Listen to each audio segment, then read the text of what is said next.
Hello and welcome to today's video. This video is actually the podcast for February of 2022. I am actually even recording this on February 20th, the day that it should also be uploaded. I could go over some of the things in the devil updates and the Twitch bump that were released recently, but I think I'll just try and keep this podcast to one topic like last time. Okay, so today's podcast we're going to talk about Peacemaker, and yes, I know that these podcasts are getting more and more ranty and sort of becoming more and more short because of this. But don't worry, I'll just get people on it at some point, and then I'll be a little bit more precise about stuff. So here's my deal with Peacemaker. I've talked about it on Twitch, and the reason why I'd recommend you guys watch it. So Peacemaker is an HBO Max series. In case you don't know, it's about a DC superhero, supervillain, anti-hero kind of character. I believe he's actually strictly a villain in the comics, and it's in the films or DC. What is it? EU or something like that.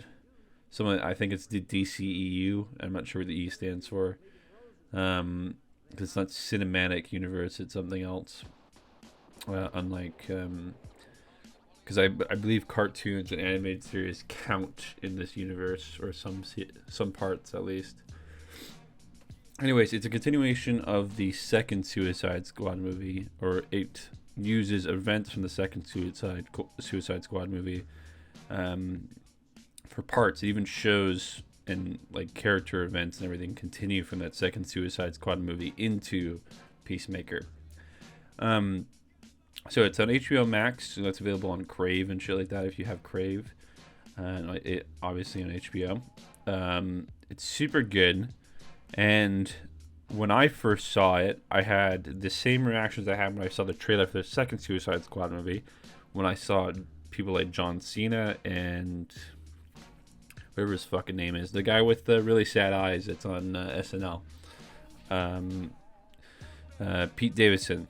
As soon as I saw those two people, and I was like, okay, they're not. Yeah, this is not something. Like I was like, this is actively just not going to be fun.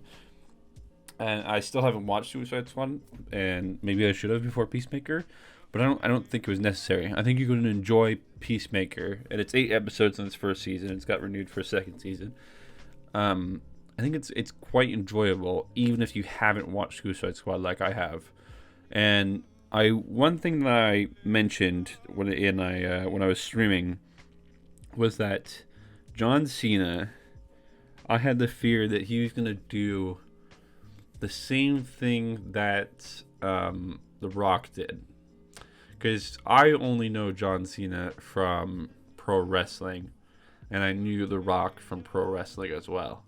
So I believe John Cena has done other stuff before. I'm not gonna. I could search it right now while I'm doing the podcast, so I won't.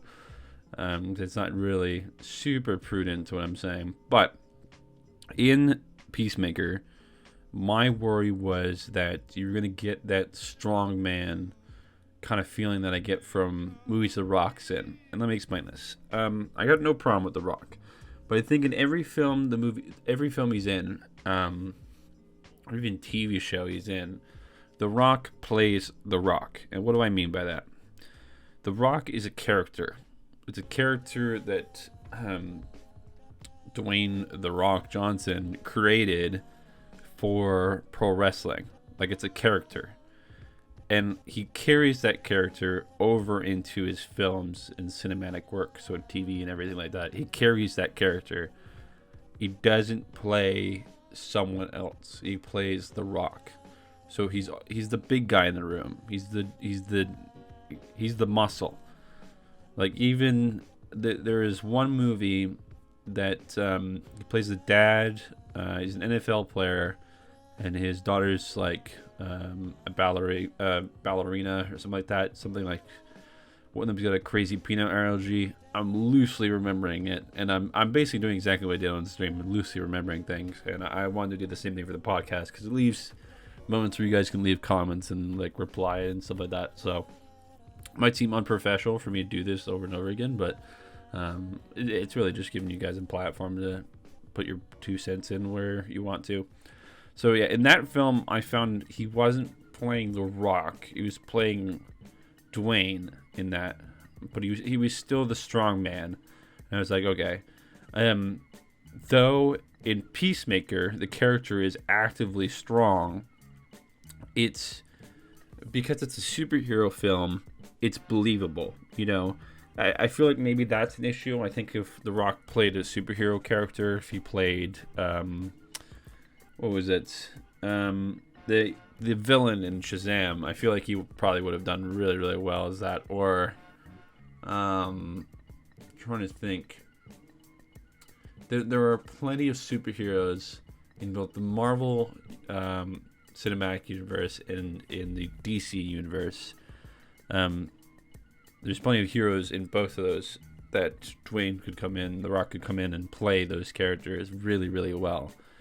But I think there's a difference between John Cena's performance and The Rock's performance, even if they were to both play Peacemaker, for example. And I'll get to that in a second. But what I'm saying is the problem with some of the roles that The Rock gets is in your mind, though for many maybe it's not as like prudent as it is for me.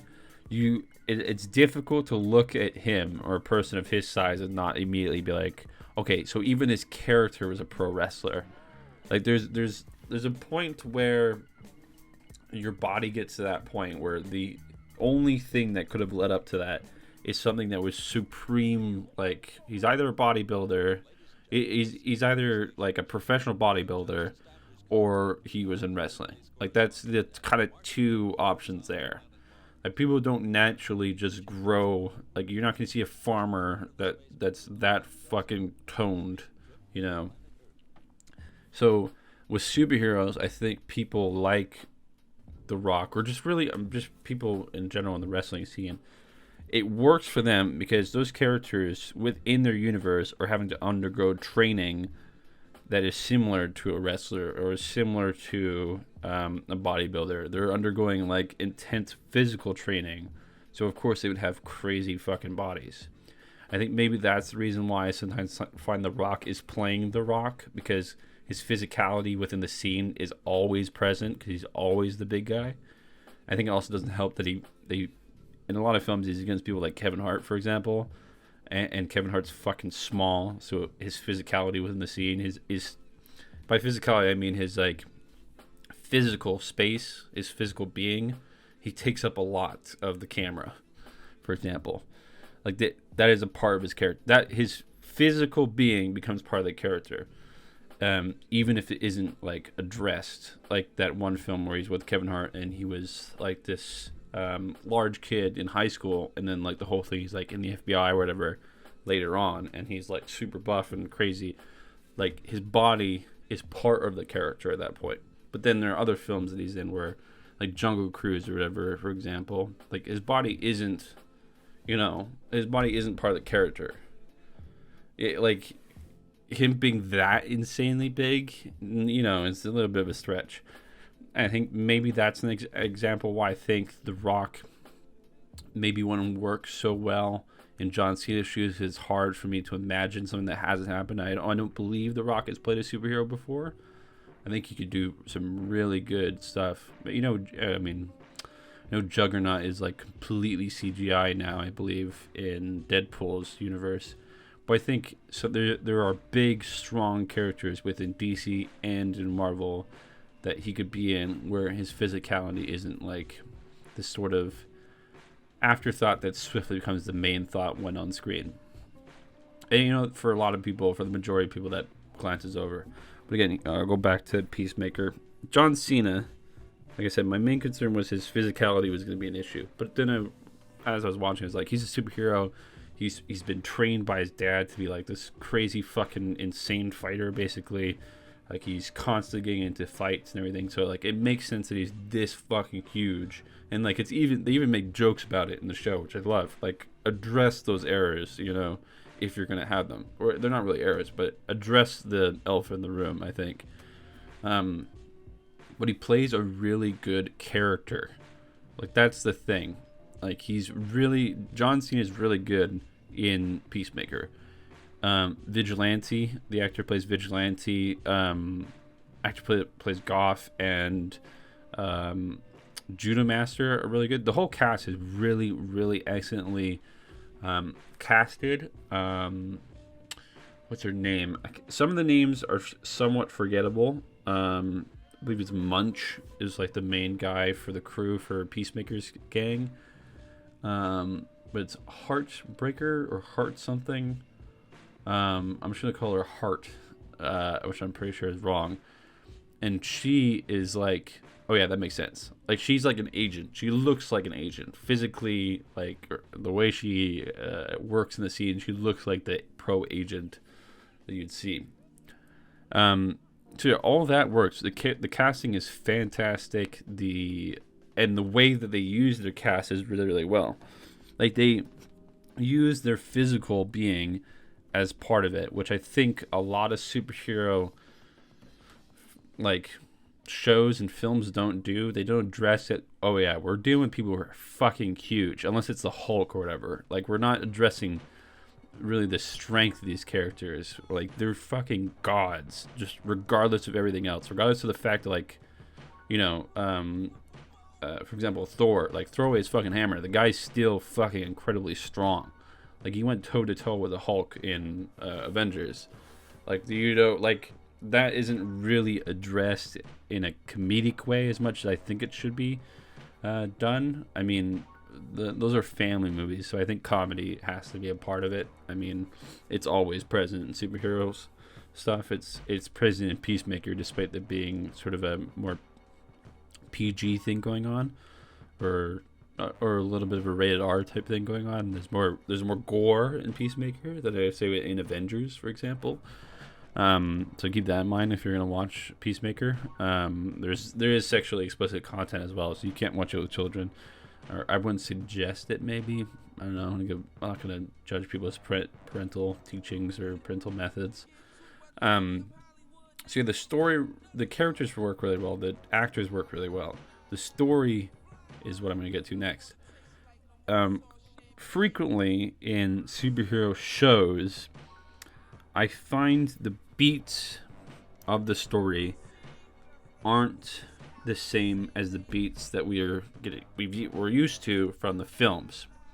Like, it doesn't, like, in films, usually each episode has a narrative, and then like it's completed. Like, there's a whole, like, that's one, like, there's a villain in like 3 episodes, whatever you're beating, and then you go on to the next villain and everything. Whereas with a film, it's like one villain continuous, and in certain events or whatever. I feel like a lot of superhero shows that are live action go back to the way that it was in cartoons rather than going towards the way it was in film. Agents of S.H.I.E.L.D., for example, which is a Marvel property, I think has a lot of those errors. They kind of go in the format of an animated series when having live action going on, rather than going and hitting the same beats in a season as if it were the season were an entire film.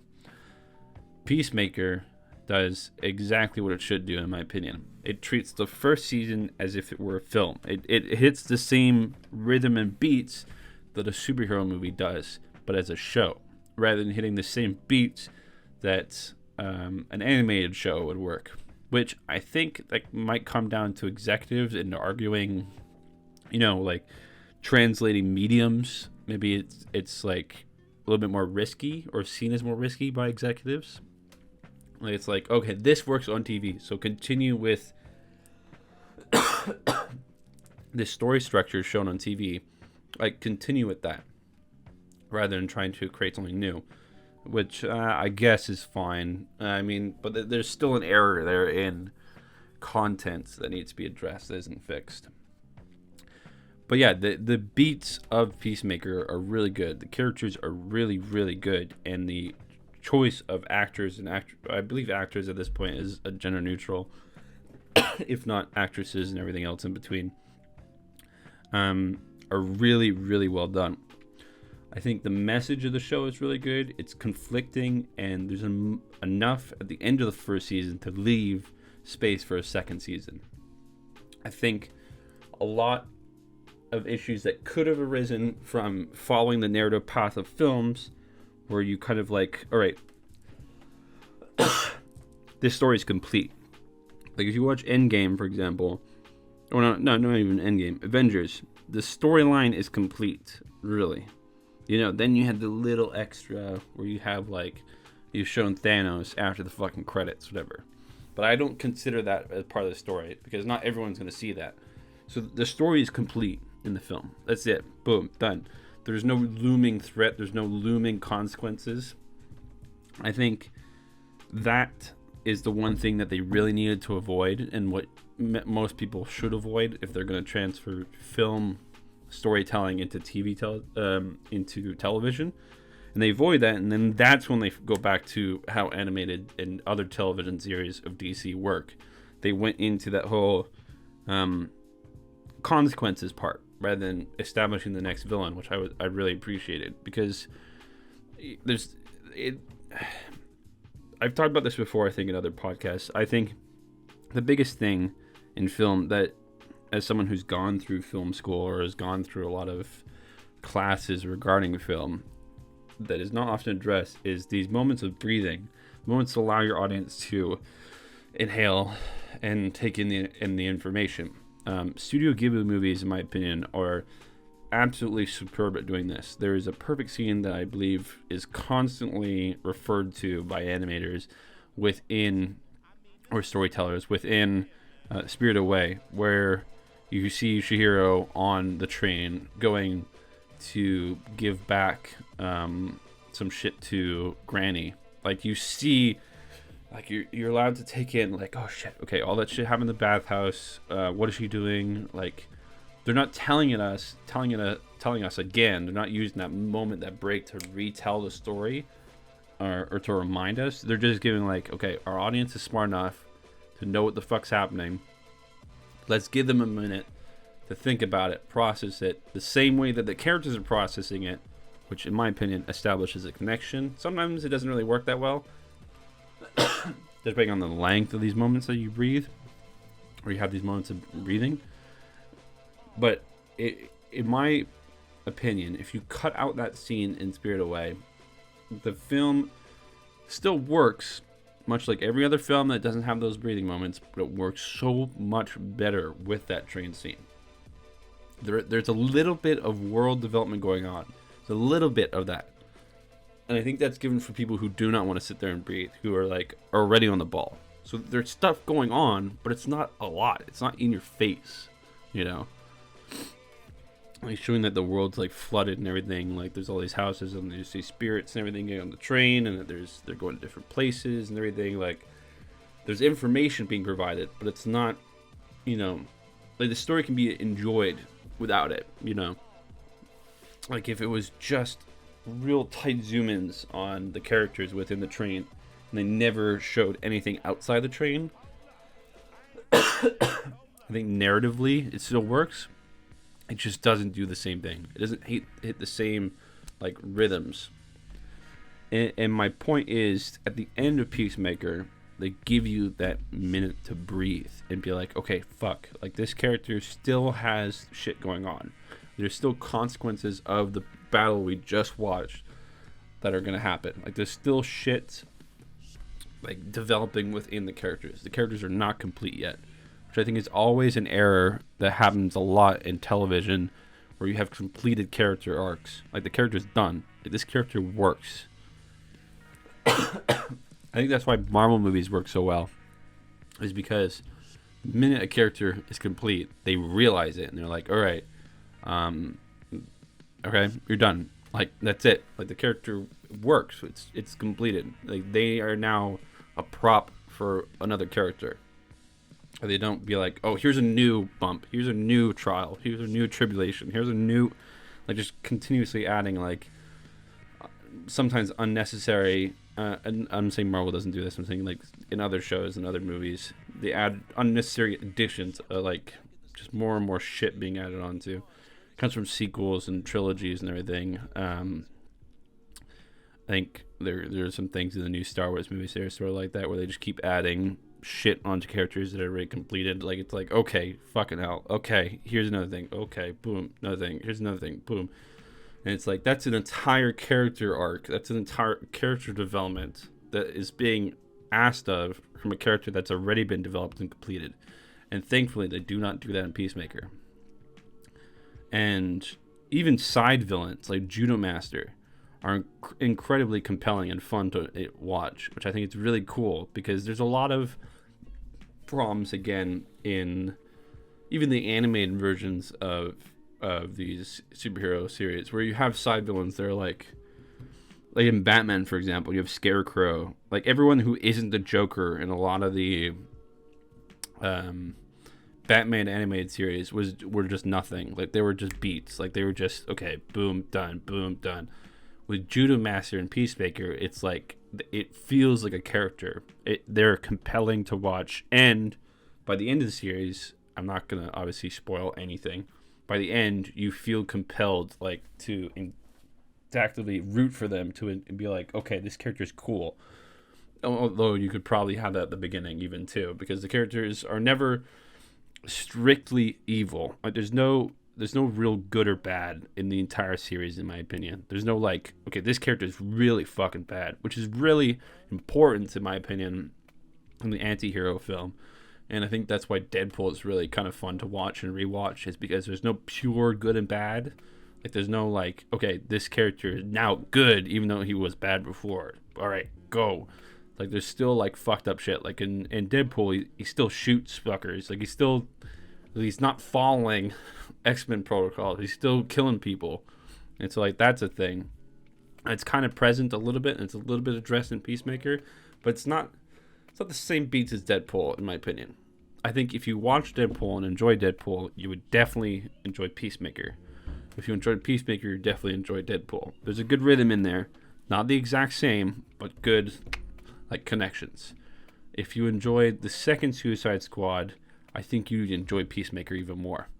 I think if you enjoyed Peacemaker, maybe you enjoy the second Suicide Squad. I haven't watched it, but the parts that I saw in Peacemaker and the parts I saw outside Peacemaker that I saw on, like, YouTube, whatever, it looks like there's similar rhythms, but only going one way. Like, you can go from Suicide Squad to Peacemaker, but maybe not Peacemaker to Suicide Squad. I think there's too much of a leap the other way. Might not make sense. I think I've talked about it a few times on stream. We actually did a stream recently where we were picking topics for the Explain series, and that was where I was really establishing connections, especially with the animated series. I was like, if you enjoy this, then you would enjoy this, but you wouldn't enjoy that if you enjoyed this.